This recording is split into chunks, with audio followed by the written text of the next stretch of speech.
এরকম ছবি বাংলাদেশ কখনো বানাইতে পারবে না আমার মনে হয়। কঠিন একটা ছবি, সেই সুন্দর ছবি, খুব ভালো, খুব ভালো। আর এইভাবেই আমরা শাকিবকে দেখতে চাই। আমি মনে করি যে এই বরবাদ শুধু বাংলাদেশে না, আন্তর্জাতিক মানের একটা সিনেমা। মাল দে মাথা নষ্ট, মাথা নষ্ট, সব দিকে পারফেক্ট, সব দিকে পারফেক্ট। ভাইয়া কিরকম? খুব ভালো লাগছে। প্রচণ্ড দর্শক অনুরোধ করছে যে ছবিটা এইভাবে বেশ কিছুদিন আপনারা রাখেন। আমাদের মা বোনেরা এই ছবিটা দেখার জন্য খুব ব্যস্ত। আপনার লোক আমরা আইসি 5টার দিকে, এ পর্যন্ত কোনো টিকিট পাই নাই। এখন লাস্ট শো 9:30, সেটার জন্য অপেক্ষা করছি। আগে হল বন্ধ ছিল, তখন ব্যবসা ছিল না। এই ছবিটা তোলার পর থেকে আমাদের ব্যবসা ভালো।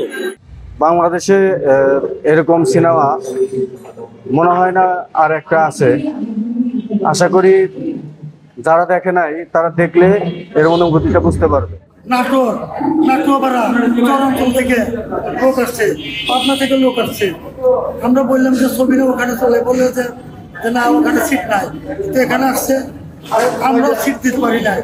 মানে সেদিক থেকে বলা চলে যে এবারে নিজে ব্যয়বহুল ছবি এটা, এবং দর্শকের যে আকাঙ্ক্ষা শাকিব খানের উপরে, এবং আমরা মনে করি যে এই ধরনের ছবি যদি বছরে যদি দুইটাও তৈরি হয়, তাহলে মনে করবেন যে তাহলে কিছু না হলে হল মালিকরা একটু বাঁচবে।